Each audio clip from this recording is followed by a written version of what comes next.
everyone. Oh, wait, you're not live yet. I know, I'm live in though. Hi everyone, it's Christine Hartman with At Properties, Christie's International Real Estate. I'm your Fox Valley real estate expert, and today I'm live. I haven't been live in a while, but we are live. We are here with Katie Rose and Liam Sheridan, local singer-songwriters who, if you are not familiar with our series, you can go back on my Instagram page, or Katie, I believe, has it in her archive, the original interview with Katie. But we're back again. Liam and Katie have come up with a duet, right? And they're releasing it June 6th, and we get to listen to it first. But first, we're going to have some conversation to just get to know them. So happy Memorial Day, guys. Happy Memorial Day. Yes, it's hot. We finally got nice weather. Hot. Yeah. It took a while. And had to break out the tank tops and all the stuff. Mm-hmm. Yeah. Tank top dress. Yes. So last time we sat down and talked, you were kind of doing your own thing, like solo, and your music is beautiful. I actually met you originally at the Batavia Popcorn Depot. I was actually there yesterday. So was I. What time were you there? Yesterday. I was there Saturday. Oh, okay. I was actually performing. saw your pictures. Yeah. I saw Sweetie yesterday. I love her. I ate my weight in popcorn. I'm so proud of myself. I love the Batavia Popcorn Depot. She's like seriously one of the most genuine people that I have ever met, and she always remembers everything. And she's so sweet. I love her. Yeah. Batavia Popcorn Depot's been around for 97 years, which is crazy. Really? I've never been there because I'm from Lake Forest, so I'm like an hour away. So not I from have to go to the You popcorn would've beat this one depot. I'm gonna go to the popcorn depot today. That's my goal. Okay, That's your goal. You gotta get the mix up. It's like caramel and cheddar. See, I always order regular, and she's like, no. She's like, I'm not giving you regular. And she gives me the mix up. It's biggest so size. It is really good. It is. I like the caramel. She does it like something special about it. Mm-hmm. But yeah, there was another artist there performing last night as well. Matthew Garcia? Yes! Yeah. He was so Yeah, good. that's great. I was like, yes, you can have all my money. I'll pay your bucket. But I love it. It's such a I tell people all the time, living in the Fox Valley feels like living in a Norman Rockwell postcard. How lucky are we that this is the type of stuff that we just see and that you guys get to be a part of too. But going back to what you guys have been up to, tell us about your new duet. Tell us everything we need to know. So we met each other in Nashville at the Country Music Hall of Fame camp. So we were kind of writing songs together. We were kind of in the same group. So we had the same mentor, Paulina Jane. Okay. So she's incredible. You should check out her music. Tell me more about her for a moment. Yeah, so she's opened for many huge artists at Bridgestone Arena. I don't know, I can't remember any of my names. Old Dominion. Yeah, Old Oh. Dominion. Russell Flats. Yeah, those are two. Hey, okay. She's Nashville based right now, and she does a lot of rounds, plays a lot of shows. She was at Listening Room Yeah. a few months ago. So the Listening Room. Have you heard of the Listening Room? Where is that? It's So in it's- Nashville. Okay. Yeah, it's not on the main. It's kind of have you heard of the Bluebird Cafe? Yes. So that's kind of off the main street, as you would say. This one is kind of off the main street too. And it was weird when I went there to go see a show. You walk into this place. I'm like, is this the right place? It looked like a abandoned. And then I walked in and I was like, oh yeah, we're in the right place. Oh, that's so cool. So that's one of my bucket list places to play, along with the Bluebird. So. Same. You guys will get there. Hopefully singing this song, which we get to hear. Yes. Okay, so I have a million questions for you both, but I kind of want to hear some music to start. We're not gonna do the big show of your new song yet. Okay. We'll end with that if that's okay Okay. with you. But if you're comfortable opening us with some music, Yeah. to hear. For sure. I'm gonna So- actually come over and try to get the camera a little tighter. Yeah. Okay, so for the first song, this one. So for those of you who don't know, we're releasing an EP. So it's like a short album. So there's 3 total songs. I forgot I was standing in front of yours. So there's 3 total songs. So the first one's called I Can Be Your Home, then there's Better in the Rain, and then there's Running Back to You. So if all of you guys who are on live right now, stick around to the end, we'll play Running Back to You. Right now we're going to play Better in the Rain for you guys. And this was the first song that we ever wrote together. Yeah, so after Nashville, we kind of were like, we should write the song together. So we wrote this one first, then we wrote Running Back to You. And then the most recent one was we need a start for the story. Yeah. So we wrote that song probably a month or 2 ago. Yeah. Are you guys familiar with the band Coheed and Cambria? No. They're old school. They're oh my gosh, I've dated myself. But all their albums are a story. Oh, really? I love that yours all coincide Yeah, as well. I remember I was in Nashville and I called you because I had the idea of making the EP a story, because Better in the Rain and Running Back to You kind of already like connected, but we didn't really plan on doing that. And I was like, we should make like that was over winter break. I was in Colorado. You were in I was in Nashville. I was like, I was this in is there a for my great birthday. idea. Oh, fun! It was over winter break then? Yeah. So yeah, a couple months ago we decided like, all right, let's get this project in the works. Yeah, then we wrote. And we were both working on other music at the time. Yeah, he was working on his EP, which just came out, Only the Start. You should go stream it. Hey! And she was working on Dear Baby, her EP. So while that was kind of in the works, we were writing these songs to get them ready to release now, because I wanted to have stuff for the summer. So yeah, this is Better in the Rain.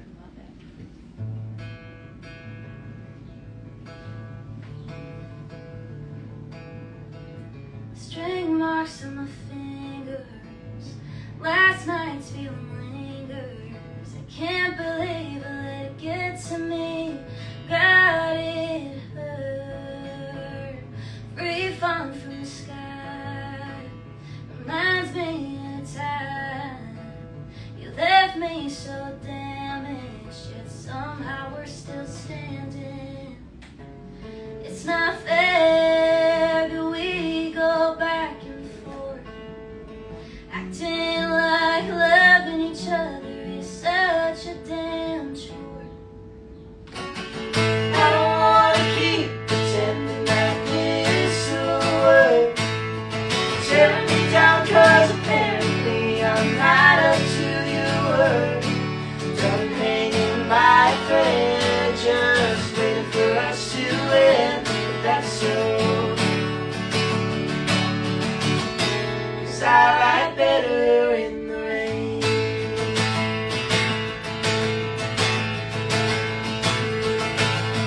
Playing games, I'm playing tricks on myself, picking up the pieces when you put me through hell.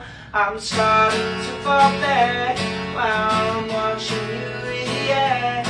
When I said that it's the end, 'cause it's not fair that we go back and forth, acting like loving each other is such a damn chore. I'm done pretending that this will work, tearing me down 'cause apparently I'm not up to your word. I'm hanging by a thread, just waiting for us to end. That's all. 'Cause I write better in the rain. I write better in the rain. I write better in the rain.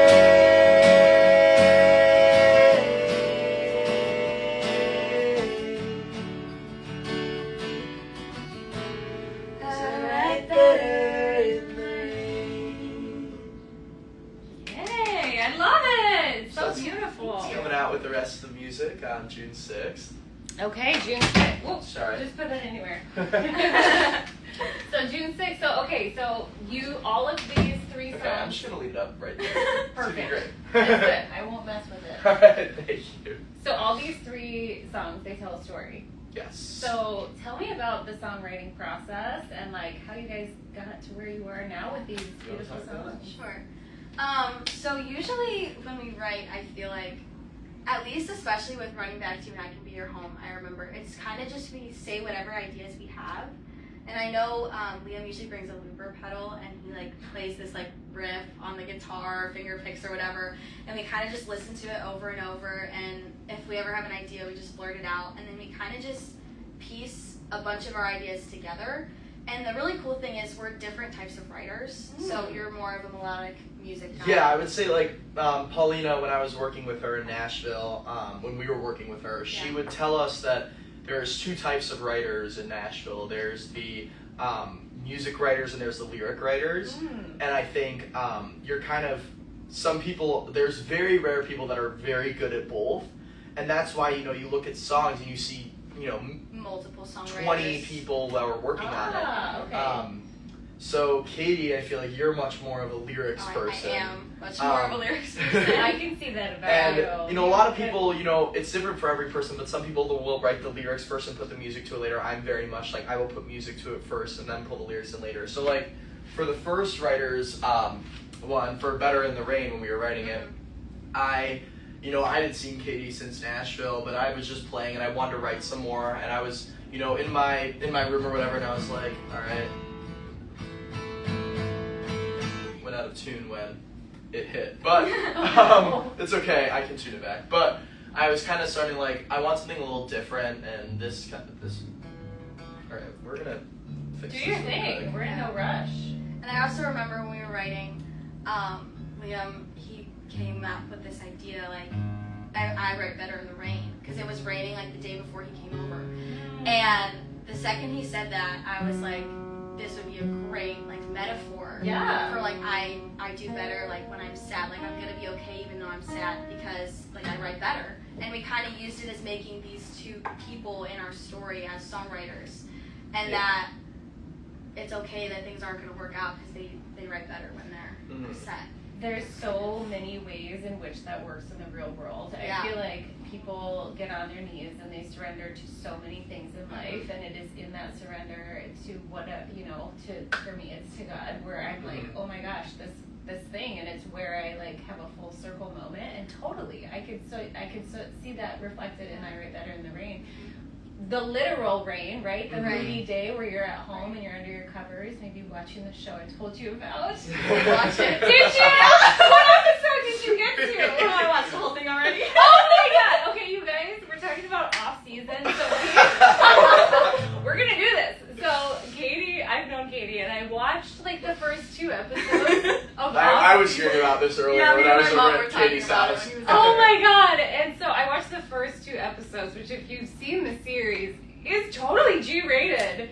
And then like 11 o'clock at night, I'm on like episode 4 or whichever one is the one that people are all talking about. And I'm basically writing Katie, you didn't hear from me! I didn't tell you to watch the show! Because I was like so embarrassed. I was like, oh my god, she's gonna think all these things. But anyways, yes, okay, so literal rain, but also like melancholy. And that's such a beautiful thing. Yeah, and I feel like too, it's super open to interpretation. Like obviously for us, it works as songwriting, like we do better, but other people deal with their emotions differently, and I think it's cool people can relate to it, how it resonates with them.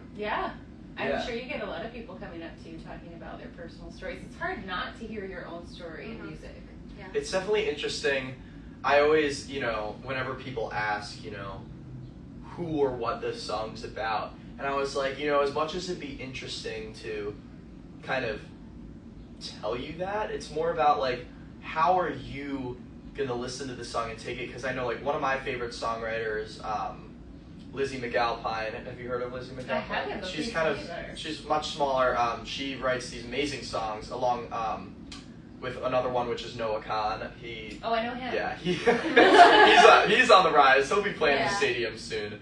He's played some. Yeah.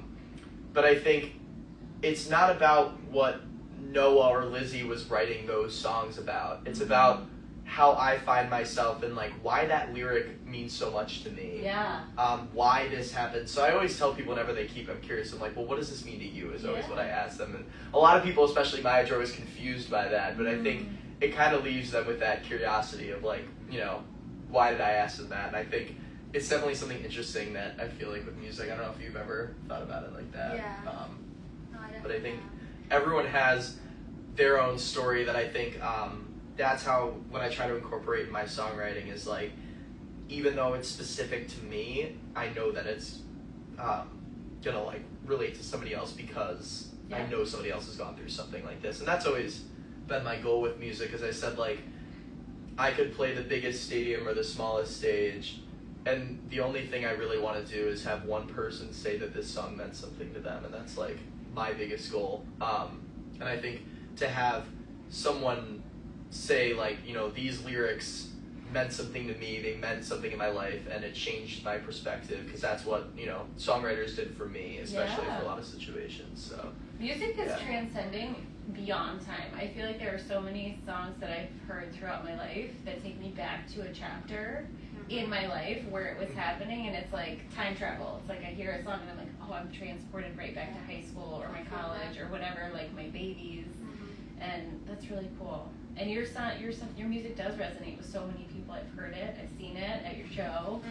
I just said it to you when you guys were rehearsing earlier, so it's very cool. So what's the plan for this, the release? What do you guys, are you going to be, can people catch you live? Where can we see you? So we're actually playing a show June 5th, the day right before the release. Right out the window. At the main plaza in St. Charles, downtown. And we're going to be playing from 6 to 7:30. And I'm really excited. I think it'll be a really fun show. Yeah, I'm very excited. I've never played out here. I feel like you've always come I've always come to there's Lake some Forest. places out there, so I've never actually played out here. I've never played in St. Charles. This will be a first. So this will be a first. St. Charles is great. So if those of you are watching, so we're at App Properties right now. Is downtown St. Charles. We're looking at Giamia right across the street. But then down the street here, if you're got a Google Maps or you want to find where they're at, Altar Brewing is right next to the river. It's right on the river in downtown St. Charles. You really can't miss it. And where can people find your schedule of where we can find you? Like if they can't make it on the 5th. I have all my stuff posted on my website. I think. Mine's LiamSheridanMusic.com. Mine's katie-rose-music.com. Perfect. Will you guys come and comment on this afterwards? Yes. Oh, yeah. Yes, please. Yeah, I have. I know both of us have a lot of stuff coming up this summer. That's exciting. Yeah, I have your website bookmarked. I bought that sweatshirt and I wear it all the time. My girl. Oh, you did? I did. I did. Really? It's the baby blue hoodie. Oh, yeah. Your mom told me it was the best thing in your store, and I was like, well, I need it. And every time I wear it, because I wear the same colors. In fact, it's weird that I'm wearing a color right now. My girl's like, you were wearing a color today. I'm like, I know. I was told it's the best. I love yellow. For anybody that's watching from me, the merch is coming. It's in the works. We're gonna work that. It's coming. Yeah, very good. Okay, well, do you guys want to take us out, or is there anything else that we should chat about? I mean, do you want to talk about? Do you want to talk about production? Yeah. Yes. Liam produced the whole EP himself. That's incredible. It's very impressive. Thank you. So the EP,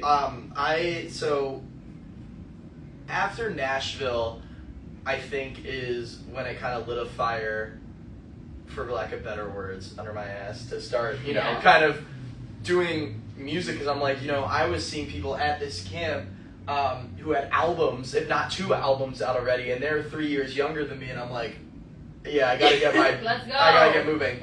So I told my mom, like, I'm a very I'll do it myself. Like, I don't need anyone, because I was very about that, because I didn't really understand the collaboration part at first. Now, obviously, like, I love collaborating. I think it's something that I was always like, oh yeah, all those other songwriters will do it with other people. I want to do it on my own. And then I'm like, well, am I doing it for my ego, or am I doing it for a good song? I think it was, and I was like, well, obviously, I want to make an amazing song, and I want to touch people's hearts, and I think no matter how many people are involved, in you can still do that. So I tried producing on my own after Nashville on my school computer on our GarageBand, which was there are some original demos that I had made of my music that I was like, go back and listen to now, and I'm like, it's a little rough. Special. And the effort was made. Hey, a lot of people wouldn't even have tried. I mean, yeah. So I tried to figure it out, and then eventually, I got a studio producer, did that process. I know you have worked in a studio, and it was definitely eye-opening because my producer, Danny McMurray, who lives right by me, also teaches.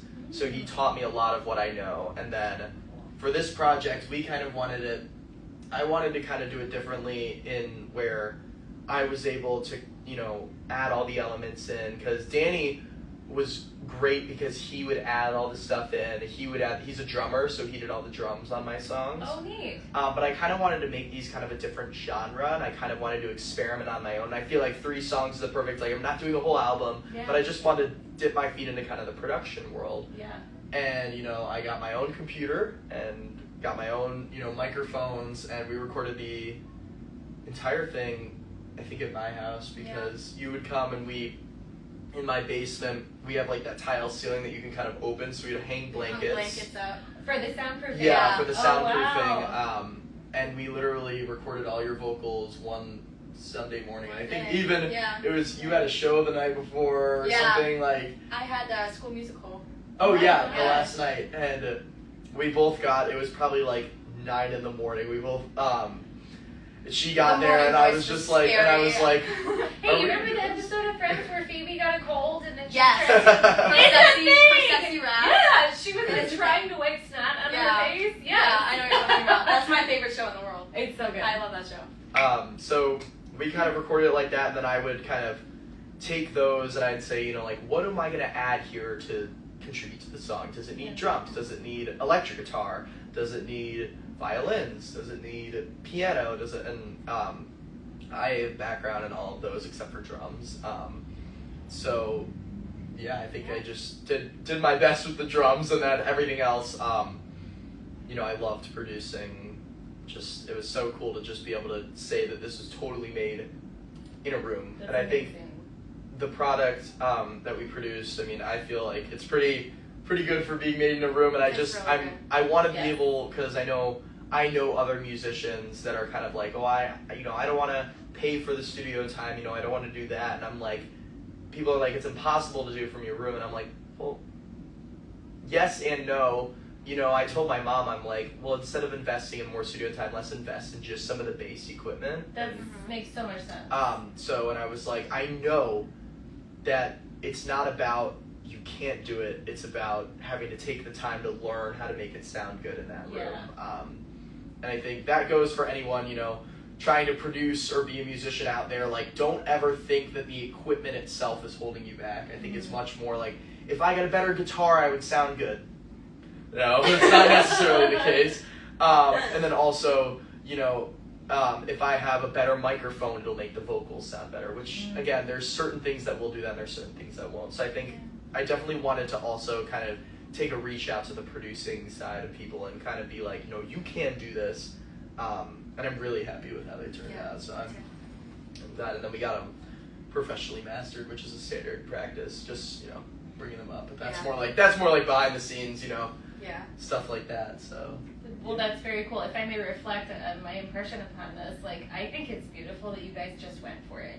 There's so many things in life where it doesn't matter if it's music or business or school or whatever. So many people get stuck in the what if, or I don't think I can, or it's too scary, or what if I fail? And they just never do it, and they don't ever take that leap of faith. And you guys have, in the face of so many different, you know, roadblocks and different things, have just said, I can. When you said, like, I don't have a studio, well, it's not impossible. I can make it happen. So that's cool. What about the production process most surprised you, do you think? I think I was surprising myself, especially with the fact, because at first I was like, you know, if I had this, it would sound better. If I did this, it would be better. But it definitely, I surprised myself in how like everything made so much sense after I just took the time to learn it. Yeah. I think a lot of it, I was just, at first, you know, especially after Nashville, before I even got in the studio, it was go, go, go, I'm going to do this all by my own. You don't even need YouTube to tell me how to do it. Like, I'm just going to go and mess around. It's going to be great. And I think, especially, that's how, you know, you used to have to go roll the tape. You have to be in a studio. You have to have all that equipment. But now you can do it from your room. It's all about, you know, taking the time to say, like, okay, I think it was a lot of the compare and contrast. I would take one of my favorite produced songs, play mine next to it, and say, okay, why doesn't it sound like that? I'd be like, the vocals sound too airy. There's way too much echo. There's not enough echo. Yeah. Now there's, you know, the drums are too loud. The bass is too loud. I would test it. So I would take each, like, we would call it a rough mix. And I would take it, I would test it in my car, headphones, on my phone, and then on one of my big speakers. Yeah. And then I'd say, well, it sounds fine on headphones, but then I go to the car, and everything sounds crazy. So I think it was a lot of iteration. I feel like we went through probably 16 versions per song. Oh my gosh. I mean, you're not changing much. You're just kind of balancing volumes and, you know, making things clearer. Sure. And adding, you know, that nice reverb and stuff to make it sound, you know, polished. And I think it was, and, you know, I say 16 iterations, but some of them were like, the guitar's too loud, let me bring it back. Okay, that's version 17. So I think it's great. But yeah, so it's, there was many iterations, and I think going back, I think it was a lot of what I didn't know was I would just make an improvement and say, okay, that's better. Yeah. I never went back. So now, kind of in my new way of producing things, I would say that I would always listen to this. I would listen. So let's say I'm on version 6. I would go back and listen to version 5 on the car and listen to version 6 and say, am I making an improvement or am I making it worse? Because sometimes when you listen to something so many times, you become numb to it. Yeah. That I think sometimes I have to literally just go to bed, get up, wait the whole day, and then that night come back to it and say, that's why. I think a lot of the times, more than being at the screen working at it, more taking a rest and taking in other production like throughout the day, like listening to music, coming back to it, and kind of revising it as that. Fresh ears. Yeah, fresh ears, I would say. Yeah, and I don't know a lot about music evolution, but I do know that music has changed decade over decade, and it always sounds a little bit different, and I think that probably part of that evolution is due to the fact that people don't just do what everybody else is doing. They're forced into innovation, whether that's because they don't have the resources to do it like someone else has, or because like you guys, where you're just like, I'm not watching YouTube, I'm not gonna go do what everyone else has done, I'm gonna do it my way. And then we come up with like this new sound, this new song, which I think is beautiful. Very cool. How do you know when it's done though? Like, you know, it's like an artist making a painting. Like, how do you know that that was the final brushstroke? You know what I mean? Or why don't you talk about why don't you talk about the songwriting first? How do you know when a song's done? Then I'll talk about the production side of it. I think for songwriting, at least like for me when I write alone, there's always something that I'm going for in my head, and even if I can't quite like pinpoint what that is, like what I want it to say, what I want it to sound like, I know that there's something that I want my like product to be. Yeah. And once it happens, like you just know. You're like, that's what I wanted to say, that's how I want this to sound. Like sometimes I'll be writing and I'll just like have a voice memo going and I'll kind of just sing through what I have. And sometimes it'll feel natural to like repeat the chorus, like that's what we do a lot. Or like after the bridge, go back into just the second half, or like make a completely different intro. Or sometimes like start the song the same way it ended. Like it'll kind of just, for me at least, it'll flow. And I think for us when we wrote, a lot of it was like we had such a specific story we wanted to tell, because we would always sit down and be like, what do we want this song to be about? Yeah. And we would talk about it.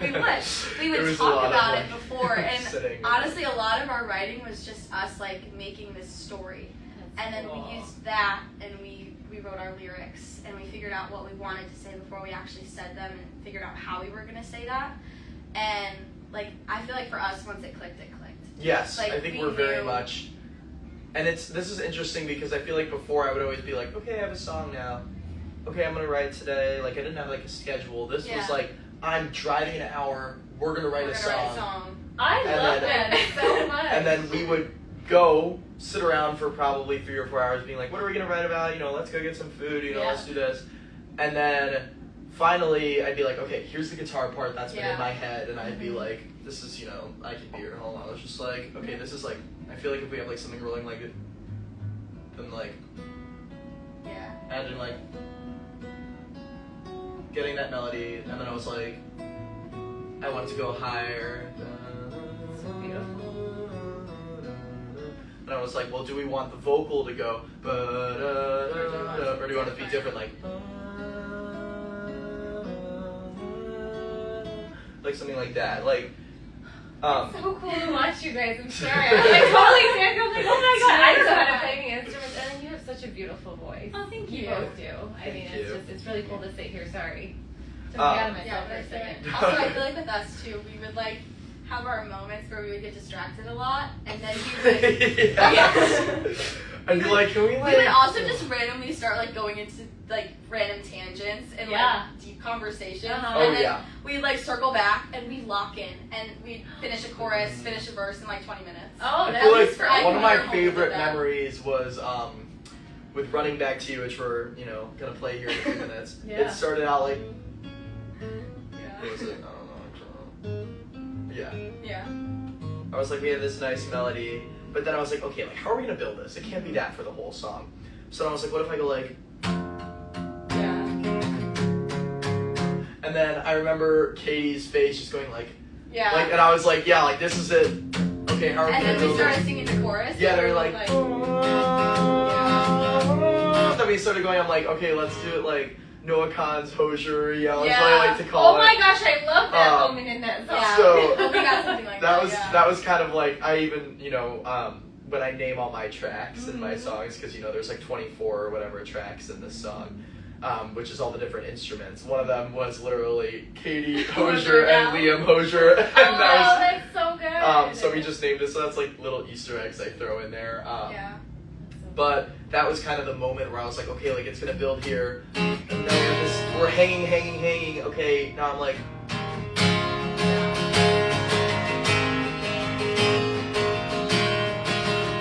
then I was like, okay, like I feel like we can't have it low. It needs to be like, I feel like we need to be commanding that, like, I can't forget. Like, and then the words, sometimes I feel like this happens a lot with me. Like, I'll be sitting, I remember one of my past songs called Something Like a Love Song, which was on my EP. I remember sitting for literally 4 hours on the floor facing my ceiling, and I would, I would have it sounds like, I would be like, okay, like, what is this gonna do? I'd have it looping on a speaker. I'm like, no.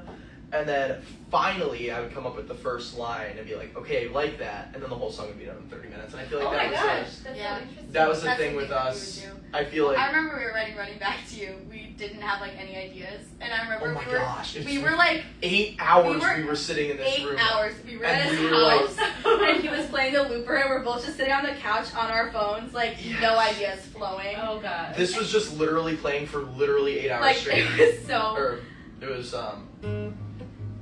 and I'm like, And like, then, I just he don't have would any start ideas. writing things, and then we both like wouldn't be it'd into be like, it. it'd be like, and it's he'd bad, yell. it's not good. And I was like, and he was like, yeah. And then we literally, I feel like it's always the lunch break in the day that Yeah, we'll go out and I get was gonna say, lunch. like, to eat pizza rolls and just give up. Well, Yeah. actually, we do always eat pizza, or at least Yeah, yeah. we eat a lot of pizza. But we literally go and eat pizza, and then I'd We come would back and go be and eat like, pizza, and what then- about like, drove past your own, and then we'd be like, oh yeah, We and were then, like, yeah, then and the then we song's done started- in yeah. 45 minutes. And then yeah. Tops. I mean, I feel Just like, came Yeah. together. yeah. That's cool. You guys have definitely got energy that like flows well together, and I think both of the like talents that you've been given work well together.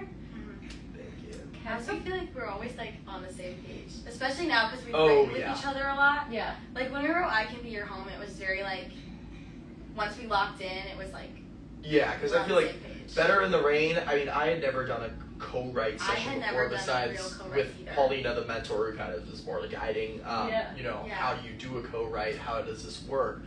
And I've always, like I saw this tip once on, I don't know, Instagram, but it was always like, come with like 2 to 3 ideas, so I'd always come with some guitar Yeah. ideas. And I would come and just be like, like, what are these songs? Like, I remember I'm being like, okay, Better in the Rain, like, let me bring that to Katie tomorrow and see what she, Yeah. And I think we were like, let's write about 2 songwriters, and I think Better in the Rain, so it kind of tells, I spoil it. Yeah. Okay. Go for it. So, I Can Be Your Home was the latest one we wrote, but Better in the Rain was the first one, and it was a breakup song Okay. about these 2 songwriters, and kind of how they navigated that. Like, they write Better in the Rain, so like, I don't even want you in my life anyway. It was kind of like the message. Yeah. Interesting. It's kind of like we know we're not right for each other, and it's okay Yeah. if it hurts because we do better in writing. We write better when we're sad, so like, just break up with me so that I can write a song about it. Was Oh like my gosh, how that kind of. Isn't that how Taylor Swift made her entire career? Just like heartbreak after heartbreak. Yeah. So we wrote that, and then we wrote "Running Back to You," which was kind of like after Better, and like it's after the breakup. It's like I can't, I can't stop thinking I about can't you. stop thinking about it. Oh. Like I miss you. I This wanna- is where the stories collide. Yeah. Yeah, But so we then- did it on accident. then we did it. We did it Okay. completely on accident, not meaning for them. And then Katie gave me that call, and we were like, yeah, that could be the breakup, and then like the song after, and then we were like, well, now we need to write how they met. So then we got in that room. I feel like we locked in pretty I quickly. think we loved 'cause it we quick for were that like, song. let's do it. And then, I was like, okay, I have this. What do you think? And I was like, I love it. And then And then I was like, okay, let's do that. And then yeah. And then that song, I feel like, because we know each other so well that we were like, Yeah. okay, let's do this. Wait, no, that's bad. Let's do Yeah. this. And then kind of write that, and then I'd, bring the piano in, the violins, Yeah. I'd get the electric guitar, and kind So of cool. weave in It's really cool. stuff like that. So. It's incredibly beautiful. You guys were rehearsing earlier, and I was standing in the hallway with just like Thank just you. so Thank you. amazing. That So means a lot. can we share Yes, this? let's Everyone? Okay. So, everyone who's on there, this song is called Running Back to You. and this is coming out on June 6th. So here's the full unreleased song. You guys get to hear it if you're on the live. Here we go.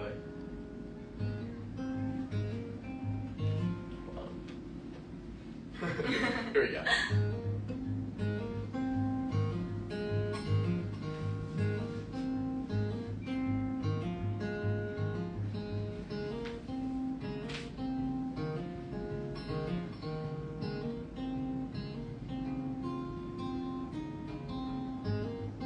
Drove past your old road, a place that used to feel like home.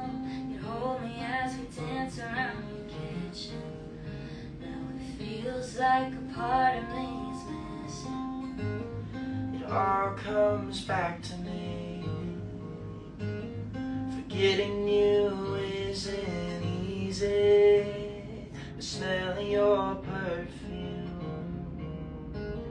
I knew that I'd wind up missing you, missing you.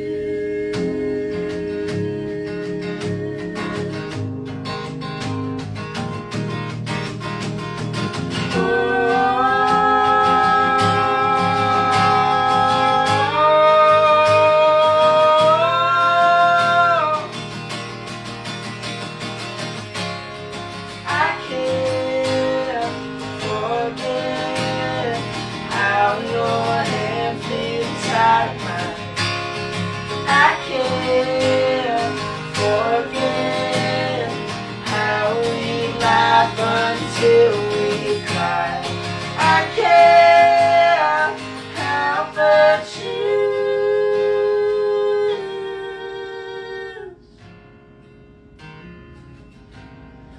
running back to you.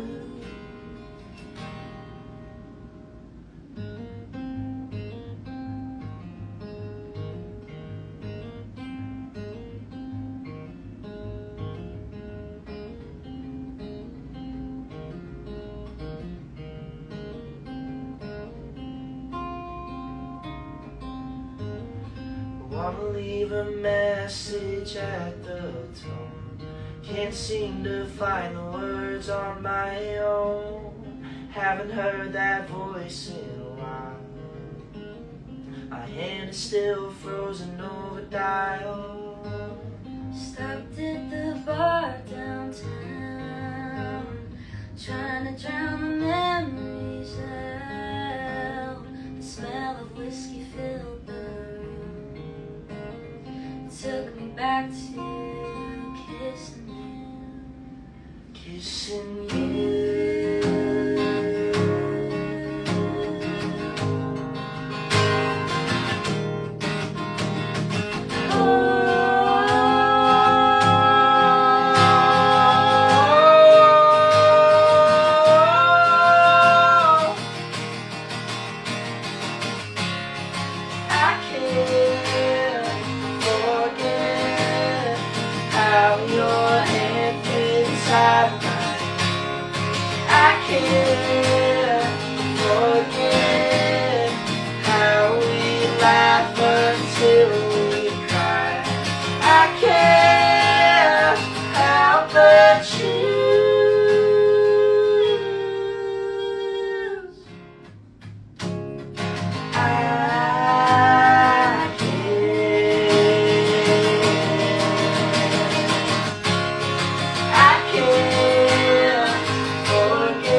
Running back to you.